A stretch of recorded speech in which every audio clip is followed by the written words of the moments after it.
Pemetaan potensi pelanggaran dilakukan Bawaslu jelang Pilkada serentak pada September mendatang.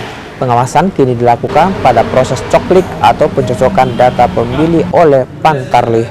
Kasus lain yang menjadi perhatian adalah keterlibatan ASN.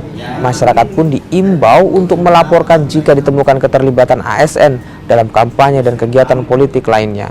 Sementara para kandidat yang masih menjabat ASN atau kepala daerah juga jadi perhatian Bawaslu agar tidak menggunakan fasilitas negara dalam kampanye. Kami juga sudah membuat isu-isu apa yang rawan, mulai dari pembentukan Pantarlih, pelaksanaan pemutakhiran data pemilih, demikian juga sampai kepada penetapan DPT. Di 2019 kemarin kita temukan misalnya ada orang yang oleh kepala desa sudah dianggap ini tidak ada, tapi masih masuk di DPT karena mungkin karena nicknya masih aktif. Demikian juga ada orang yang nicknya satu orang memiliki nick ganda. Ini kita masih temukan. Nah, mudah-mudahan ke depan ini bisa kita coba kawal sama-sama. Meski kami juga sadari kami terbatas.